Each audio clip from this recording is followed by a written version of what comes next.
Bonjour, bienvenue à Smith Lafitte. Nous sommes début mars. Je souhaite vous apporter quelques compléments à la dernière vidéo sur la taille de la vigne. Nous avons parlé de la façon de tailler la vigne. Maintenant, je vais vous expliquer comment on organise ce chantier de taille. En fait, nous sommes très attentifs, comme l'était mon grand-père, au cycle de la Lune et aux travaux viticoles qui sont faits en fonction de la Lune. Et vous savez que la Lune est ascendante ou descendante, pas la même position dans le ciel en fonction des jours, et l'attraction de la Lune est différente.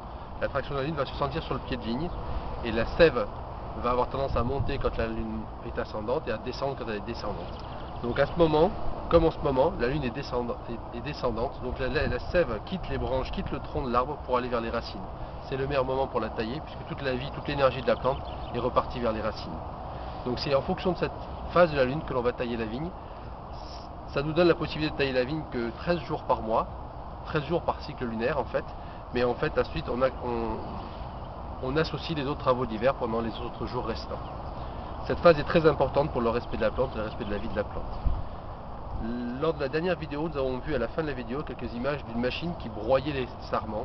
Donc ces sarments aujourd'hui on les sort des vignes à pied et on les met dans cette machine pour les broyer. Ensuite on va les mélanger avec du fumier et avec des marcs de raisin et on va faire notre compost. On fait ce compost depuis maintenant 13 ans et on réincorpore ce compost dans nos vignes de manière à nourrir le sol, à réapporter au sol ce qui est exporté par la vigne. Ainsi on a pu développer une végétation naturelle qui s'implante dès l'automne et en hiver et qui va permettre de faire continuer la vie dans les sols pendant toute la phase hivernale. Si on s'approche un petit peu, on va pouvoir voir la diversité biologique que l'on a sur nos sols et sur nos herbes naturelles. Alors vous constatez ici qu'on a toute une diversité de plantes qui poussent. On a ici des renoncules, on a ici des petites véroniques, on a ici du pâturin annuel, on a ici une plante de type ail, aillacée. Donc on a ici des trèfles, on a vraiment une grosse diversité, c'est quelque chose de tout à fait naturel qui se développe parce qu'on respecte nos sols et parce qu'on fait attention à ce que l'on fait sur nos sols. Ce sol est vivant, donc il est en équilibre avec la plante et il va donner de la vie à la plante qui va donner de la vie au raisin. Ces ensembles d'équilibre sont vraiment très importants pour pouvoir produire des vins de très haute qualité à Smith Lafitte.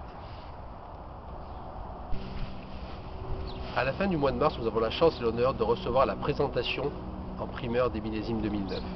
Durant cette manifestation, nous allons pouvoir présenter notre superbe millésime 2009 à l'ensemble des professionnels de la filière, marchands de vin, journalistes, et enfin montrer et faire la preuve de ce grand millésime 2009. A très bientôt, au revoir.